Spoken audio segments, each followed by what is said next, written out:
Hey hi guys, எல்லாரும் எப்படி இருக்கீங்க? நல்லா இருக்கீங்களா? நான் இன்னைக்கு உங்களுக்காக என்ன மூவி கொண்டு வந்திருக்கேன்னு சொல்லி பார்த்தீங்கன்னா 2024 இந்த வருஷம் புதுசாக ரிலீஸ் ஆன பேரிட் அலைவ் அண்ட் சர்வைவ்ங்கிற மூவி தான் கொண்டு வந்திருக்கேன். சரி, இந்த மூவியோட ஒன்லைன் என்னன்னு சொல்லி பார்த்தோம்னா, நம்ம ஹீரோயினோட ஹஸ்பண்ட் தப்பு பண்ணி ஜெயிலுக்கு போயிறாரு. சிங்கிள் பேரண்டா நம்ம ஹீரோயின் தான் தன்னோட மகனையும் தன்னோட ஃபேமிலியும் எல்லாமே பார்த்துட்டு வந்துட்டு இருக்காங்க. ஜெயிலிருந்து ரிலீஸ் ஆகி வந்த கணவர் திரும்பவும் தன்னோட ஃபேமிலி கூட சேரணும்னு சொல்லிட்டு என்னென்னமோ ட்ரை பண்ணி பார்க்கறாரு. ஸோ ஒரு கட்டத்தில் அவங்களுக்குள்ள சண்டை வந்து ஒரு எக்ஸ்ட்ரீமுக்கு போய் ஹீரோயினியோ உயிரோட ஒரு இடத்துல புதைச்சிடறாரு. அங்கிருந்து தப்பிச்சு வர நம்ம ஹீரோயினி தன்னோட ஹஸ்பண்ட் கிட்ட இருந்து தன்னோட மகனை எப்படி காப்பாத்துறாங்க அப்படின்னு சொல்லி ஒரு இன்ட்ரெஸ்டா சொன்ன மூவி தான் இது. சரி, வாங்க நம்ம இன்னைக்கான மூவிக்குள்ள போலாம். அதுக்கு முன்னாடி நம்ம சேனல்ல யாரெல்லாம் சப்ஸ்கிரைப் பண்ணலையோ மறக்காம சப்ஸ்கிரைப் பண்ணிக்கங்க. அப்பதான் நம்ம போற ஒவ்வொரு வீடியோவும் உங்களுக்கு வரும். பக்கத்திலேயே இருக்க பெல் பட்டனை கிளிக் பண்ணி ஆல் ஆப்ஷன் செலக்ட் பண்ணிட்டீங்கன்னா நம்ம போற ஒவ்வொரு வீடியோ உங்களுக்கு நோட்டிபிகேஷனா வரும். உங்களுக்கு அந்த வீடியோவை பார்க்கறதுக்கு ஈஸியா இருக்கும். சரி, வாங்க நம்ம இன்னைக்கான மூவிக்குள்ள போயிடலாம். இந்த மூவியோட ஸ்டார்டிங் சீன்லயே நம்ம படத்தோட ஹீரோயினி தான் காமிக்கிறாங்க. இவங்க பேர் தான் அலிஷியா. அவங்கள யாரோ ஒரு பெட்டிகளை போட்டு லாக் பண்ணி வச்சிருக்காங்க. அலிஷியாவை என்ன யாராச்சும் காப்பாத்துங்க ப்ளீஸ், ஹெல்ப் மீ சொல்லி கத்திக்கிட்டே இருக்கா. அப்படியே இந்த சீன் கட் பண்ணி 2 நாளுக்கு முன்னாடி என்ன நடந்துச்சுன்னு காமிக்கிறாங்க. நம்ம ஹீரோயினி அலிஷியா ஒரு வேர் ஹவுஸ் மாதிரி இடத்துல ஒர்க் பண்ணிட்டு இருக்காங்க. நம்ம ஹீரோயினிக்கு அங்கேயே ஒரு பெஸ்ட் ஃப்ரெண்ட் இருக்காங்க. அந்த பொண்ணு பேர் தான் ஜோ. சோ இப்போ இவங்க என்ன பேசியிருக்காங்கன்னு சொல்லி பார்த்தோம்னா, நம்ம ஹீரோயினி அவளோட லாஸ்ட் நேமை சேஞ்ச் பண்ணணும், அதுக்கு என்ன ப்ரொசீஜர் அப்படின்னு சொல்லி கேட்டுட்டு இருக்கா. இதை கேட்ட ஜோ,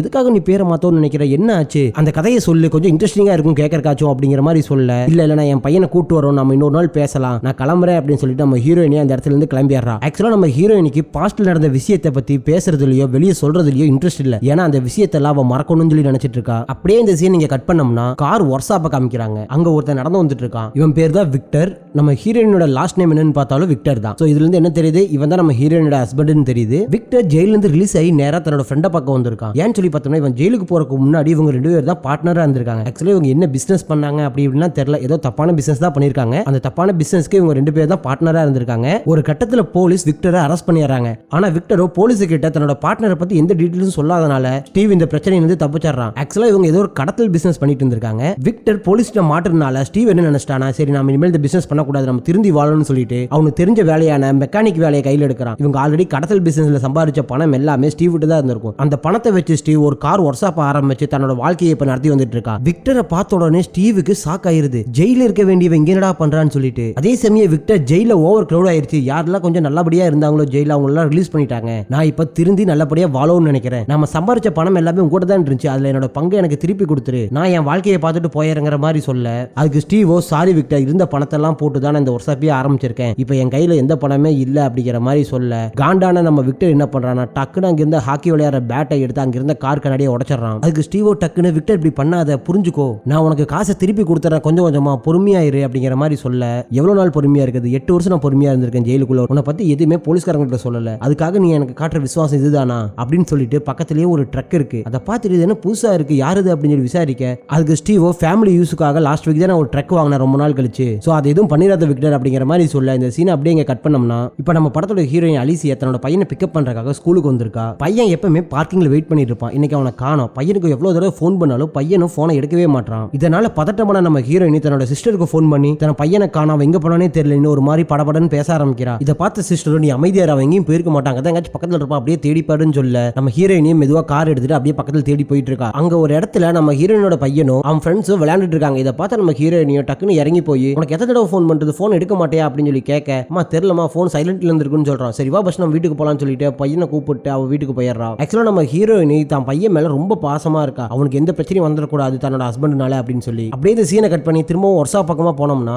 இப்ப விக்டர் என்ன பண்றானா, ஸ்டீவோட வீட்டுக்குள்ள போய் அவன் ஒய்ஃபோட நகை எல்லாம் இருக்கும்ல, அதெல்லாம் எடுத்துட்டு வந்துட்டு, நீ எனக்கு கொடுக்க வேண்டிய பணத்துக்கு இந்த நகையை நான் எடுத்துக்கிறேன், கூடவே இந்த காரை எடுத்துக்கிறேன், இனிமேல் உன்னை நான் எதுவும் டிஸ்டர்ப் பண்ண மாட்டேன்னு சொல்ல, இதை பார்த்து ஸ்டீவோ, விக்டர் நீ மாறிட்டேன்னு சொன்ன ஜெயில இருந்து வந்து நீ இன்னும் மாறல, அதே மாதிரி தான் இருக்க, ஏன் இப்படி பண்ற, கொஞ்சம் அமைதியாரு அப்படின்னு எவ்வளவோ பேசி பாக்குறான். ஆனா விக்டர் எதையும் கேட்காம நகையும் காரும் எடுத்துட்டு அந்த இடத்துல இருந்து கிளம்பிடுறான். அதே சமயம் நம்ம ஹீரோயினோட பையனும் அவங்க வீட்டுக்கு வந்துடுறாங்க. நம்ம ஹீரோயினோட பையனும் அவங்க அம்மா கிட்ட சண்டை போட்டுக்கிட்டே வரான். எதுக்காக நீ இப்படி பண்றீங்க, நான் என் ஃப்ரெண்ட்ஸ் கூட விளையாட கூட போக கூடாதா, அப்பா என்ன இருந்திருந்தாருன்னா என்னை கண்டிப்பா அலோவ் பண்ணிருப்பாரு, நீங்க என்னை ரொம்ப ரூல்ஸ் போட்டு சாவடிக்கிறீங்க. பையன் எங்க அம்மா மேல இருக்க கோவத்தை எல்லாத்தையும் கொட்டி தீக்கிறான். ஆக்சுவலா நம்ம ஹீரோயின் என்ன பண்ணிருக்கானா, தான் புருஷனை பத்தி எந்த டீடைல்ஸுமே தான் பையனுக்கு தெரியாத மாதிரி பார்த்திருக்கா. அவன் தப்பு பண்ணது, ஜெயிலுக்கு போயிருக்கிறது எதுவுமே தெரியாது. இப்போ வரைக்கும் அந்த பையன் நம்ம அப்பா நம்மளை விட்டு ஓடி போயிட்டாரு அப்படின்னு தான் நினைச்சிட்டு இருக்கான். ஒருவேளை அப்பா திரும்பி வந்துட்டாலோ இல்ல அப்பா நம்ம கூட இருந்திருந்தாலோ இந்த மாதிரி நடந்திருக்காது. அப்பா மேல இருக்க கோவத்தை தான் அம்மா நம்ம மேல காமிக்கிறாங்கன்னு இந்த பையன் நினைச்சிட்டு இருக்கான். அப்படியே இந்த சீனை கட் பண்ணோம்னா, இப்ப நம்ம ஹீரோயினியோட சிஸ்டர் இருக்காங்கல்ல, அவங்க ஒர்க் முடிச்சுட்டு வீட்டுக்கு போலான்னு அவங்க ஆபீஸ்ல இருந்து வெளியே வந்துட்டு இருக்காங்க. அதே இடத்துல விக்டர் ஹீரோயினோட அக்காவை வாட்ச் பண்ணிட்டு இருக்கான். அப்படியே இந்த சீன் கட் பண்ணோம்னா, அடுத்த நாள் காலையில ஹீரோயினையும் ஹீரோயினோட பையனையும் காமிக்கிறாங்க. ஹீரோயினி கிச்சன்ல சமைச்சிட்டு இருக்கா. தூங்கி எந்திரிச்சு அந்த பையனும் தனக்காக கிஃப்ட் என்ன வச்சிருக்காங்க அப்படின்னு சொல்லி எடுத்து பாக்குறப்போ, ஹீரோயினோட பையன் ரொம்ப நாளா எனக்கு ஒரு புது ஷூ வேணும்னு சொல்லி கேட்டுட்டு இருப்பான். இப்போ அந்த ஷூ அவனுக்காக பிரசன்ட் பண்ணிருக்கா. இதை பார்த்து அந்த பையனோட சூப்பர்மா தேங்க்ஸ் தேங்க்ஸ்மா அப்படின்னு சொல்லி பாசத்தை பரிமாறிட்டு இருக்கும்போது அந்த சூக்குல பார்த்தோம்னா ஒரு சின்னதா ஒரு ட்ராக்கர் இருக்கு. இதை பார்த்து அந்த பையனும் எதுக்காக இதுக்குள்ள ட்ராக்கர் வச்சிருக்கீங்க, நான் இங்க போறேன் இங்க வரேன் நீ ட்ராக் பண்ணிட்டே இருக்கணுமா,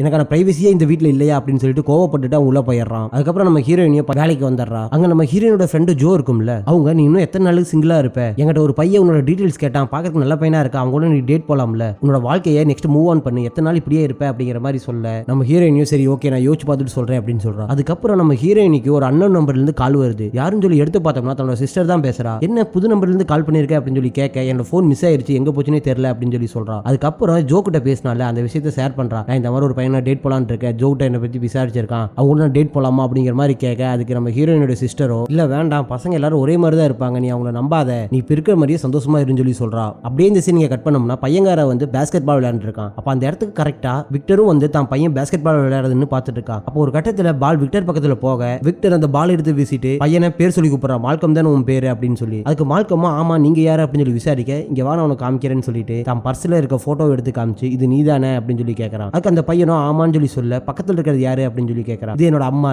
எங்க அம்மா போட்டோ என் போட்டோ உங்களுக்கு எப்படி கிடைச்சிச்சுன்னு சொல்லி கேட்க டக்குன்னு அவன் ஃபுல் போட்டோ விரிச்சு காமிக்கிறான். அந்த போட்டோல நம்ம ஹீரோயினோட பையன் விக்டர் 3 பேருமே இருக்காங்க. இதை பார்த்த பையனால் நம்பவே முடியல. அப்ப விக்டர் என்ன சொல்றான், நான் தான் உன்னோட அப்பா, நான் திரும்பி வந்துட்டேன்னு சொல்லி சொல்ல பையன்காரனுக்கு குசி ஆயிருது. ஆக்சுவலா பையன்காரனுக்கு வேற அப்பா இல்லாதனால தான் அம்மா நம்ம மேல கோவமா இருக்காங்க அப்படின்லாம் நினைச்சிட்டு இருந்தாங்க. இப்ப அப்பா வந்துட்டாங்க எல்லாரும் மாறிடும் நினைச்சு இவனும் ஒரு மாதிரி குசி ஆயிடுறான். அப்படியே இந்த சீனிங்க கட் பண்ணோம்னா நம்ம ஹீரோயினி ஒர்க்கை முடிச்சுட்டு வீட்டுக்கு வரா. அப்ப பார்த்தா இவங்க வீட்டு பார்க்கிங்ல இன்னொரு கார் நிக்குது. அதை பார்த்த ஹீரோயினியோ யார் காருன்னு தெரியல அப்படின்னு சொல்லிட்டு உள்ள வந்து பாக்குறா. உள்ள வந்து பாக்குறப்போ நம்ம ஹீரோயினோட பையனும் விக்டரும் கேம் விளையாண்டுட்டு இருக்காங்க. விக்டரை தன்னோட வீட்டுல அதுவும் தான் பையன் கூட பார்த்த உடனே நம்ம ஹீரோயினிக்கு அப்படியே ஒரு மாதிரி பண்ண ஆரம்பிக்குது, பதட்டமா வர ஆரம்பிக்குது, என்ன பண்றதுனே தெரியலையே அப்படின்னு சொல்லி அங்க போய் டைனிங் டேபிள்கிட்ட நிக்க அதே சமயம் விக்டர் ஒரு செயினை கொண்டு வந்து கொடுக்குறான். நான் திருந்திட்டேன், மாறிட்டேன், நீ நம்பு, நாம் இனிமேல் ஃபேமிலியா வாழலாம், நம்ம ஒற்றுமையா இருக்கலாம், நான் இனிமேல் எந்த பிரச்சனைக்கும் போக மாட்டேன், நான் இனிமேல் நல்லவனா இருப்பேன் அப்படிங்கிற மாதிரி என்னென்னமோ அவட்ட சொல்லி பார்க்கறான். அதுக்கு நம்ம ஹீரோயினியை விக்டர் புரிஞ்சுக்கோ, நீ ஜெயிலுக்கு போறப்ப இருந்த அலிசியா இப்ப நான் கிடையாது, நானும் இப்ப மாறிட்டேன், எனக்கும் சில ரெஸ்பான்சிபிலிட்டி எல்லாம் இருக்கு, நானும் வேலைக்கு போறேன், சம்பாதிக்கிறேன், நானும் என் ஃபேமிலி ரன் பண்ண ஆரம்பிச்சிட்டேன், நீ புரிஞ்சுக்கோ அப்படின்னு சொல்லும் போது டக்குன்னு விக்டர் குறுக்கால வந்து நான் உன்னே உன்ன சொல்ல விரும்புறேன் அப்படின்னு சொல்லிட்டு திரும்பி உடனே பேச ஆரம்பிக்கிறான். இவன் என்ன சொல்றான்னா, நான் ஜெயில இருக்கும்போது எதையுமே மிஸ் பண்ணல, ஒன்னே ஒன்னு தான் மிஸ் பண்ணேன், என்னோட ஃபேமிலி, என் ஃபேமிலி தான் எனக்கு முக்கியம், நான் இப்ப புரிஞ்சுக்கிட்டேன், ஜெயில இருந்து 8 வருஷத்துல நான் டோட்டலா மாறிட்டேன், நான் பழைய விக்டர் கிடையாது, இப்ப நான் புதுசா வந்திருக்கேன், நீயும் மாறிட்டே அப்படின்னு சொல்லி சொல்ற, நாம ஏன் சேர்ந்து நம்ம வாழ்க்கையை திரும்ப ரீஸ்டார்ட் பண்ணக்கூடாது, எல்லா பேட் திங்ஸையும் மறந்துடலாம், இனிமேல் என்ன குட்டா நடக்க போதோ அதை மட்டும் யோசிச்சு பார்க்கலாம்னு சொல்லி சொல்றான். அதுக்கப்புறம் நீ நான் என்னோட பையன் நம்ம 3 பேர் சேர்ந்து ஃபேமிலி டின்னர் போலாம், அங்க போய் நம்ம கொஞ்ச நேரம் மனசு விட்டு பேசலாம், அதுக்கு நீ வரணும் அப்படின்னு சொல்லி அவளை இன்வைட் பண்றான். இவ்வளோ அவன்கிட்ட இருந்து எப்படி தப்பிக்கிறது என்ன பண்றதுன்னு தெரியாம ஒரு மாதிரி பயத்திலே நின்று இருக்கா. அப்ப அங்க மால்கமும் வர, மால்கம் சீக்கிரம் ரெடியாக நம்ம ஃபேமிலி டின்னர் போலாம்னு சொல்லி சொல்ல அந்த பையனும் குசியா ரெடியாக ஓடிடுறான். நம்ம ஹீரோயினே இரு ட்ரெஸ் மாத்திட்டு வந்தாருன்னு சொல்லிட்டு ஒரு ரூம்குள்ள போய் கதவை சாத்திட்டு அவனை பார்த்தாலே இவனுக்கு பயமா இருக்கும் போல அப்படியே கை காலெல்லாம் நடுங்குது. அப்புறம் போன் எடுத்து தன்னோட சிஸ்டருக்கு போன் பண்ணி நடந்த விஷயத்தெல்லாம் சொல்ல ஆரம்பிக்கிறான். விக்டர் வீட்டுக்கு வந்துட்டான், என் பையன் கூட வந்து கேம் விளையாண்டுட்டு இருக்கான், அவன் ஜெயில இருந்து ரிலீஸ் ஆகி வந்துட்டேன்னு சொல்றான், நான் 8 வருஷத்துல ரொம்ப மாறிட்டேன், நான் நல்லவன் இப்ப அப்படின்னு சொல்லி என்னென்னமோ சொல்லிட்டு இருக்கான், எனக்கு அவனை நம்பறதா இல்லையா அப்படின்னு எதுவுமே எனக்கு தெரியல, எனக்கு ரொம்ப பயமா இருக்கு அப்படின்னு சொல்லி சொல்லிட்டு இருக்கான். அதே சமயம் பின்னாடி இருந்து விக்டர் ரெடி ஆயிட்டியா நம்ம கிளம்பலாமா அப்படின்னு சொல்லி கேட்க இதோ நான் வந்துடுறேன் ட்ரெஸ் மாத்திட்டு இருக்கேன் அப்படின்னு சொல்லிட்டு எனக்கு டின்னருக்கு வேற கூப்பிட்டுருக்கான், நாங்க இப்ப டின்னருக்கு போறோம், எனக்கு என்ன பண்றேன்னே தெரியல, என் பையன் ஏதாச்சும் ஒன்று பண்ணிடுவானா அப்படின்னு சொல்லி எனக்கு பயமா இருக்கு, சரி நான் டின்னருக்கு போயிட்டு வந்து கூப்பிடுறேன் அப்படின்னு சொல்லிட்டு போனை வச்சிடறான். அதுக்கப்புறம் அழுதுகிட்டே ட்ரெஸ் மாத்திட்டு இருக்கா. அதே சமயம் அந்த பின்னாடி இருக்க விக்டர் பையலோ சீக்கிரமா ரெடியாக இருக்கிறதுக்கு இவ்வளவு நேரம் அப்படின்னு சொல்லி கேட்கறான். அவன் பண்ற டார்ச்சரும் அவன் மேல இருக்க பயத்தினாலே நம்ம ஹீரோயின் தேங்கி தேங்கி அழுதுட்டு நான் வந்துட்டு 2 நிமிஷம் சொல்லிட்டு அப்படியே ஃபாஸ்டா ரெடி ஆகி டின்னருக்கு அவங்க கூட போறா. அங்க 3 பேரும் டின்னர் சாப்பிட்டு இருக்காங்க. அப்போ நம்ம ஹீரோனோட பையனோ இருங்க நான் வாஷ்ரூம் போயிட்டு வந்தாருன்னு சொல்லிட்டு எந்திரிச்சு போக விக்டரோ நம்ம ஹீரோயினி கிட்ட கையை பிடிச்சி நீ நம்பு ப்ளீஸ் ப்ளீஸ் அப்படின்னு சொல்லி கெஞ்சிட்டு இருக்கான். அப்பதான் நம்ம ஹீரோயினி பேச ஆரம்பிக்கிறா. நான் எப்படி உன்னை நம்புறது, நீ என்ன பண்ணிட்டு ஜெயிலுக்குள்ள போனேன்னு தெரியுமா, நீ கடத்தல் தொழில் பண்ணிட்டு இருந்த, போலீஸ்காரங்க உன்னை பிடிக்க வரப்ப நீ அவங்க இருந்து தப்பிக்கிறதுக்காக கத்தியை எடுத்து என் கழுத்துல வச்சு என்னை பயமுறுத்தி என்னை கூட்டு போய் அங்கிருந்து தப்பிக்க பார்த்தேன், சொல்லு இப்படிப்பட்ட ஆளை நான் எப்படி நம்புறது, எனக்கு எப்படி நம்பிக்கை வரும் அப்படிங்கிற மாதிரி கேட்க அதுக்கு விக்டரோ ஒரே வார்த்தையை தான் திரும்ப திரும்ப சொல்லிக்கிட்டே இருக்கேன், எனக்கு ஒரு சான்ஸ் கூட, நான் மாறிட்டேன், நான் ப்ரூவ் பண்றேன் உனக்கு அப்படின்னு சொல்லி. அப்பதான் விக்டர் ஒரு விஷயத்தை நோட் பண்றான். இவங்க கல்யாணத்துக்காக மோதிரம் போட்டிருப்பாங்களே அந்த மோதிரம் அவ கையில இல்ல. அதை பார்த்துட்டு நீ எதுக்காக மோதிரத்தை கழட்டின, நான் வேண்டாம்னு சொல்லி நினைக்கிறியா அப்படின்னு சொல்லி கேட்க நம்ம ஹீரோயினியா அவ கையை அவனோட கையில இருந்து எடுக்கலாம் சொல்லி அவ்வளோ ட்ரை பண்றான். ஆனா விக்டர் அவ கையை பிடிச்சிட்டு எதுக்காக அதை கழட்டினு கொஞ்சம் ஹார்ஷா நடக்க ஆரம்பிக்க கரெக்டா அந்த இடத்துக்கு பையனும் வந்துடுறான். பையன் வந்தோடனே டக்குன்னு கையை விட்டுட்டு அவன்கிட்ட நல்லவனாட்ட பேச ஆரம்பிக்கிறான். நம்ம ஃபேமிலி ஆயிட்டு நம்ம இனிமேல் ஒட்டுக்கா தான் இருக்க போறோம், நீ நான் அம்மா 3 பேர் ஒட்டுக்கா சந்தோஷமா நீ வாழ போறோம்னு சொல்லி என்னென்னமோ பேசிட்டு இருக்கான் பையன் கிட்ட. இதெல்லாம் பார்க்க நம்ம ஹீரோயினிக்கோ என்ன இப்படி நடந்துக்கிறான், இவன் இன்னும் மாறல அப்படிங்கிற மாதிரி அவர் தாட்ல வர ஆரம்பிக்குது. இப்போ அவங்க டின்னர் முடிச்சுட்டு வீட்டுக்கு ரிட்டர்ன் வந்துடுறாங்க. அங்க பையனை போய் தூங்க சொல்லிட்டு ஓகே விக்டர் பாய் அப்படின்னு சொல்லிட்டு இவ்வளவு உள்ளுக்குள்ள போய் கதவு சாத்தலாம்னு சொல்லி பாக்குறா. அப்ப விக்டரோ நான் இங்க பக்கத்துல இருக்க ஹோட்டல்ல தான் ஸ்டே பண்ணிருக்கேன், நீ சொன்னீங்கன்னா நான் இங்கேயே ஸ்டே பண்ணிக்கிறேன், நாம எதுக்கு தேவையில்லாம 2 வாடகை பே பண்ணணும் அப்படிங்கிற மாதிரி சொல்லிட்டு இருக்கும்போது விக்டர் கொஞ்சம் டைம் கொடு, எல்லாமே உடனே நடக்காது, நம்ம கொஞ்சம் கொஞ்சமா மூவ் ஆன் பண்ணலாம், உடனே பழைய மாதிரிலாம் இருக்க முடியாது, நானும் மாறிட்டேன் நீயும் மாறிட்டேன், நம்ம கொஞ்சம் கொஞ்சமா நம்ம ரிலேஷன்ஷிப்பை டெவலப் பண்ணலாம், இப்போ நான் உள்ள போறேன்னு சொல்லிட்டு உள்ள போக பார்க்க சரி ஓகே எனக்காக ஒரே ஒரு ஹக்கு கொடுன்னு சொல்லிட்டு அவளை பிடிச்சி இழுத்து கட்டி பிடிக்கிறா. அப்படி கட்டி பிடிக்கிறப்ப பார்த்தோம்னா அந்த பொண்ணுனால மூச்சு கூட விட முடியாத அளவுக்கு அந்த அளவுக்கு ஹார்ஸா ஃபோர்ஸா கட்டி பிடிக்கிறான். நம்ம ஹீரோயினியும் எப்படி இதுல இருந்து தப்பிக்கிறதுன்னு தெரியாம ஒரு வழியா அவன்கிட்ட சிரிச்சு பேசிட்டே வீட்டுக்குள்ள வந்து கதவு சாத்திடுறா. அப்படி உள்ள வந்து நம்ம ஹீரோயினி அதே இடத்துல உட்காந்து கதறி கதறி அழக ஆரம்பிக்கிறா. நம்ம வாழ்க்கை இப்படி போயிருச்சு, திரும்ப இவன்ட்ட மாட்டிடுவோம் அப்படின்னு சொல்லிட்டு. அதே இடத்துக்கு நம்ம பையன் வர என்னாச்சு, அப்பா எங்க போனாரு, நீங்க எதுக்கு அழுதுட்டு இருக்கீங்க அப்படிங்கிற மாதிரி கேட்க நம்ம ஹீரோயினியோ டக்குன்னு உள்ள போய் உனக்கு தேவையான பொருளை எடுத்து சீக்கிரம் ரெடியாக நம்ம இங்கிருந்து கிளம்புறோம் அப்படின்னு சொல்ல அதுக்கு அந்த பையன் காரணம் ஏன் நம்ம இங்கிருந்து கிளம்பணும், அப்பா இப்பதானே வந்திருக்காரு, எதுக்காக நீங்க அவர் கூட சண்டை போட்டுக்கிட்டே இருக்கீங்க, நான் இங்கிருந்து எங்கேயும் வரமாட்டேன், இங்கே தான் இருப்பேன் அப்படிங்கிற மாதிரி சொல்ல அதுக்கு நம்ம ஹீரோயினியோ புரிஞ்சுக்கோ அவன் ரொம்ப மோசமானவன், அவன் ஸ்டார்டிங்ல இப்படிதான் இன்னைக்கு பேசுவா, ஆனா போக போக அவன் கேரக்டர் எப்படி மாறும் எனக்கு தான் தெரியும், நாம இங்க இருக்கிறது சேஃப் இல்ல, வா நம்ம இங்கிருந்து கிளம்புவோம்னு சொல்லிட்டு ட்ரெஸ் எல்லாம் பேக் பண்ணி வெளியே வர. அப்படி வெளியே வந்து பார்த்தோம்னா விக்டர் இன்னும் கிளம்பாம அங்க வீட்டு முன்னாடி நின்னுட்டு இருக்கான். இதை பார்த்து நம்ம ஹீரோயினுக்கு அள்ளு விட ஆரம்பிக்குது. விக்டரும் மெதுவா பக்கத்தில் நடந்து வந்து நீ எங்க போற நேரத்துக்கு, நீ இங்கிருந்து ஓடி போலான்னு முடிவு எடுக்கிறியா, என்னை விட்டுட்டு போலான்னு பாக்குறியா, என் பையனை என்கிட்ட இருந்து பிரிக்கலான்னு பாக்குறியா அப்படின்னு சொல்லி சைக்கோ மாதிரி பேச ஆரம்பிக்கிறான். நம்ம ஹீரோயினே இல்ல விக்டர் கொஞ்சம் புரிஞ்சுக்கோ, எனக்கு கொஞ்சம் டைம் வேணும், உடனே என்னால எந்த முடிவும் எடுக்க முடியாது அப்படிங்கிற மாதிரி சொல்றான். அதே சமயம் அந்த இடத்துக்கு நம்ம ஹீரோயினோட பையனும் வந்த ஹீரோயினியா அவனை அங்கேயே இருக்க சொல்றான். இதை பார்த்த விக்டரும் மெதுவா முன்னாடி வந்து பையன்கிட்ட தேவையில்லாம ஏதாச்சும் ஒன்று பேசினா கண்டிப்பா நான் அவனையும் ஹட் பண்ணுவேன் உன்னையும் ஹட் பண்ணுவேன்னு சொல்லிட்டு அவன் இடுப்புல மறைச்சு வச்சிருந்த கத்தி எடுத்து காமிக்கிறான். நம்ம ஹீரோயினிக்கு என்ன பண்றனே தெரியல. விக்டர் அவன் பையன்கிட்ட போய் மால்கம் நீ வீட்லயே இரு, நானும் அம்மாவும் ஒரு சும்மா ஒரு ரைட் போயிட்டு வரோம், ரொம்ப நாள் கழிச்சு அங்க மீட் பண்ணிருக்கோம், எங்களுக்கான பிரைவசி வேணும், நீ வீட்லயே இருன்னு சொல்லி சொல்ல அவனும் சரி ஓகே நீங்க போயிட்டு வாங்கன்னு சொல்லிட்டு வீட்டுக்குள்ள போயிடுறான். இதை பார்த்த ஹீரோயினியோ இல்ல நான் என் பையன் விட்டு எங்கேயும் வரமாட்டேன்னு சொல்லிட்டு அவளும் வீட்டுக்குள்ள போக பார்க்க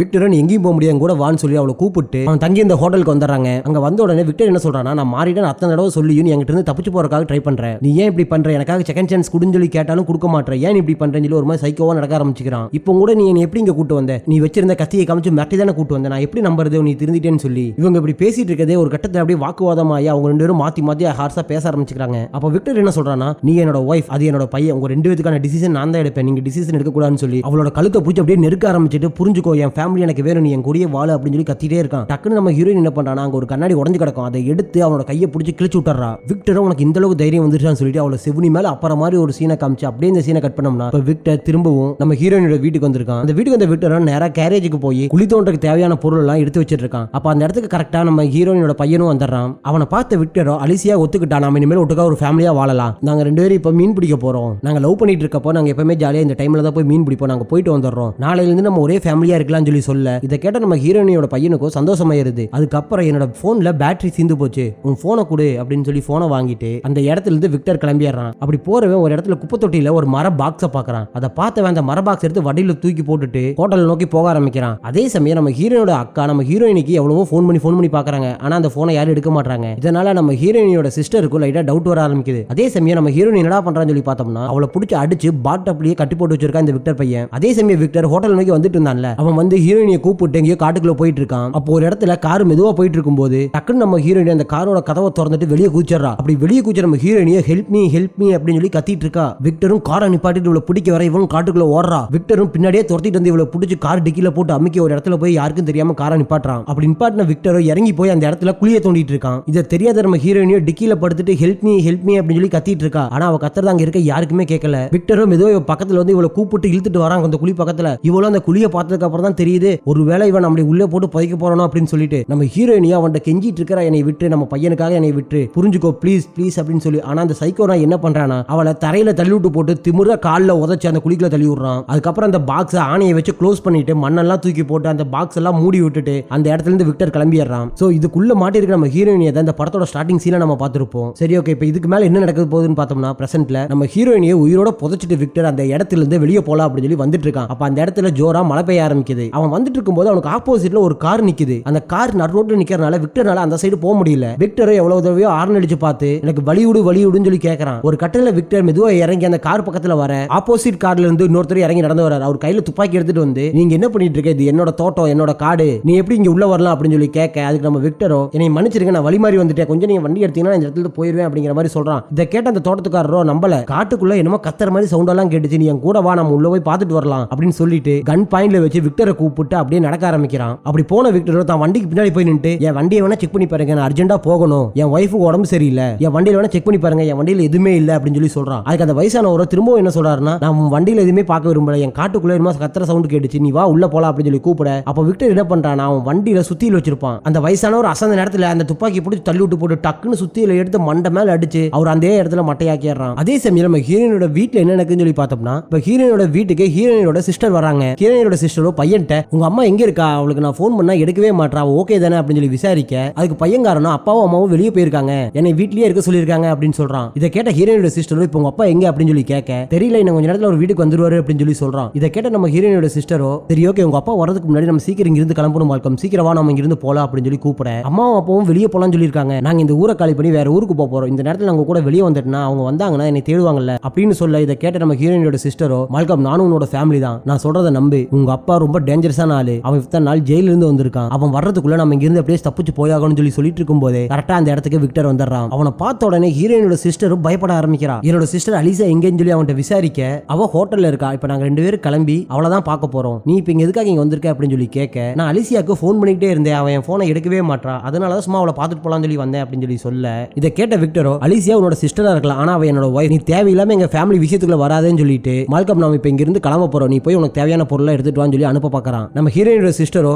மால்கம் நான் கூட கொஞ்சம் தனியா பேசணும், நம்ம வெளியே போய் பேசலாமான்னு சொல்லி கூப்பிட, விக்டரோ என் பையன்ட்ட நீ எதுக்கு தனியா பேசணும், என் பையன்ட்ட என்னை பத்தி தப்பா சொல்லி கொடுக்க பாக்குறியா அப்படின்னு சொல்லிட்டு மெதுவா பக்கத்துல வந்து அவளை பல்லாரும் ஒரு அப்புடுவான் பார்க்கணும், அவ அதே இடத்துல திருக்கிட்டு விழுந்துடுறான். இதை பார்த்த பையனும், அப்பா எதுக்காக இப்படி பண்ணீங்க, எதுக்காக இவங்களை அடிச்சீங்க அப்படின்னு சொல்லி கேட்டுட்டு இருக்கும் போதே, மால்கம் நீ இப்ப சீக்கிரம் ரெடி ஆகணும், தேவையான பொருளை எடுத்து வச்சுக்கோ, நம்ம இங்கிருந்து கிளம்பணும், இவங்க எல்லாம் நம்மளை பிரிக்க பாக்குறாங்க அப்படின்னு சொல்லி சொல்ல, மால்கம்க்கு என்ன பண்றேன்னு தெரியாம பயத்துல நேரா உள்ள போய் என்ன பண்றானா, அவங்க அம்மா ஒரு ஷூ வாங்கி கொடுத்துருப்பாங்களே அந்த ட்ரேக்கரோட, அந்த ஷூவை எடுத்து போட்டுட்டு அவங்க அப்பா கூட அப்படியே வெளியே கிளம்பி போக ஆரம்பிக்கிறான். அதே சமயம் நம்ம ஹீரோயின் என்ன பண்றான்னு சொல்லி பார்த்தோம்னா, அவ ஜோப்ல அவளோட வண்டி கீ இருக்கும், அந்த கீழ அந்த நெகவெட்டியை மாட்டி வச்சிருப்பா, நெகவெட்டியில கூட அந்த சின்னதா ஒரு கத்தி இருக்கும்ல, அதை எடுத்து அப்படியே கொஞ்சம் கொஞ்சமா அந்த பாக்ஸை ஓட்ட போட ஆரம்பிக்கிறா. அப்படி ஓட்ட போட்டு இருந்தவ ஃபைனலா 2 விரல் உள்ள போற அளவுக்கு ஓட்டையை போட்டுறா. அந்த ஓட்டைக்குள்ள கையை விட்டு அந்த மரக்கட்டையை பிடிச்சி இழுன்னு சொல்லி இழுக்க அந்த மரக்கட்டையும் தனியா கண்டு வந்துருது. நம்ம ஹீரோயினோட முகத்துல இப்பதான் லைட்டா சந்தோஷமே தெரிய ஆரம்பிக்குது. அதே சமயம் நம்ம ஹீரோயினோட பையனோட விக்டரை பார்த்து எனக்கு பசிக்குது அப்படிங்கிற மாதிரி சொல்ல, சரி ஓகே வா சாப்பிட போலாம்னு சொல்லிட்டு அங்க இருந்த ஒரு ஹோட்டலுக்கு சாப்பிடறதுக்கு கூட்டு வரான். அங்க சாப்பிட்டு இருக்கும்போது அம்மா எங்க, அம்மாவை பார்க்கலாம்னு சொல்லி தான் கூட்டு வந்தீங்க, அம்மா எங்க அப்படின்னு சொல்லி விசாரிக்க,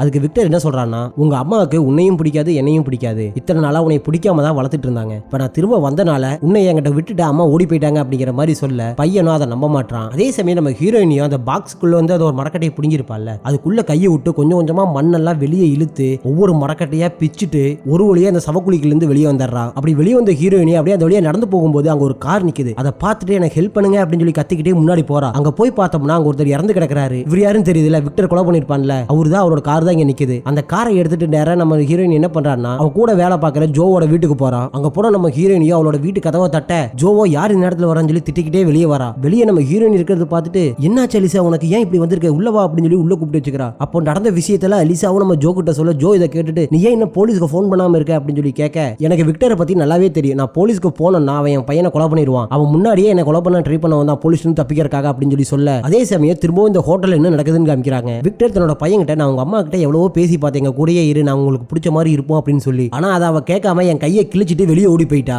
ஸோ நான் இதுக்கு மேலே அவளை ஃபோர்ஸ் பண்ண முடியாதுன்னு சொல்லி விட்டுட்டேன், எனக்கு நீ தான் முக்கியம், உனக்காக தான் நான் இங்க வந்திருக்கேன்னு சொல்லி அந்த பையன்கிட்ட பிரெயின் வாஷ் பண்ண ட்ரை பண்ணிட்டு இருக்கான். அதே சமயம் இவங்க காப்பி ஆர்டர் பண்ணி ரொம்ப நேரம் ஆயிருக்கும், வந்திருக்காது. அதனால விக்டரும் திரும்பி இன்னும் ஏன் காப்பி வரலன்னு சொல்லி விசாரிச்சுட்டு இருக்கும் போதே நம்ம ஹீரோயினோட பையன் என்ன பண்றான்னு சொல்லி பார்த்தோம்னா, அங்க அந்த மெனு கார்டு இருக்கணும், அந்த மெனு கார்டில் ஹெல்ப் மீ அப்படின்னு சொல்லி எழுதிடுறான். அது அங்க வெயிட்டர் கிட்ட எனக்காக இந்த ஃபுட் உங்களால கொண்டு வர முடியுமான்னு சொல்லி அந்த கொடுத்து அனுப்ப, அவங்களும் சரி ஓகே அப்படின்னு சொல்லி வாங்கிட்டு போறாங்க. அப்ப டக்குன்னு விக்டர் என்ன பண்றானா, அந்த மெனு கார்டை வாங்கிட்டு அந்த வெயிட்டர் அங்கிருந்து அனுப்பி விட்டுறான். அதுக்கப்புறம் தன்னோட பையனை பார்த்து எதுக்காக இப்படி பண்ற, உனக்கு என்ன பிரச்சனை அப்படின்னு சொல்லி கேட்க, இவனும் என்ன ஆச்சு அப்படின்னு சொல்லி விசாரிக்கிறான். நீ என்னை முட்டாளாக்க ட்ரை பண்ணாத, எதுக்கு இவ ஹெல்ப் மீன்னு சொல்லி எழுதி வச்சிருக்கேன், அவன் என்ன கடத்திட்டா வந்திருக்கேன்னு சொல்லிட்டு அவன் எழுதினதை எடுத்து இவனுக்கு காமிக்க, பையனும் அழுக ஆரம்பிச்சிடறான். அதுக்கப்புறம் அவன் அந்த ரெஸ்டாரண்ட்ல கூட்டு வெளியே வந்துட்டு, நீயும் உங்க அம்மா ஒரே மாதிரி தான் இருக்கீங்க, நீங்க 2 பேருமே யாருமே நம்ப மாட்டீங்களா அப்படின்னு சொல்லி திட்டிக்கிட்டே வந்துட்டு இருக்கான். அதே சமயம் நம்ம ஹீரோயின் என்ன பண்றானா, ஜோவோட போன்ல இருந்து தன்னோட நம்பருக்கு போன் பண்றா. அவளுக்கு தெரியும் அந்த போன் இப்ப யார்கிட்ட இருக்குன்னு சொல்லி. விக்டர் தன்னோட பையன்கிட்ட யார் இந்த ஜோ அப்படின்னு சொல்லி விசாரிச்சுட்டு அந்த போனை அட்டன் பண்ணி, ஹீரோயினி போனை மறந்து வச்சுட்டு போயிட்டா, அவ வரதுக்கு லேட் ஆகும் அப்படின்னு சொல்லி சொல்ல, ஆனா அவனுக்கு தெரியாது ஆப்போசிட்ல இருந்து போன் பண்ணிருக்கிறது நம்ம ஹீரோயினி தான் அப்படின்னு சொல்லி. இப்ப நம்ம ஹீரோயினி பேச ஆரம்பிக்கிறா, நீ எங்க இருக்க, என் பையன் எங்க இருக்கான் அப்படின்னு. இதை கேட்ட விக்டருக்கும் இவ எப்படி அங்கிருந்து தப்பிச்சு வந்தா அப்படின்னு சொல்லி எதுவுமே புரியாம நின்னுட்டு இருக்கும் போதே,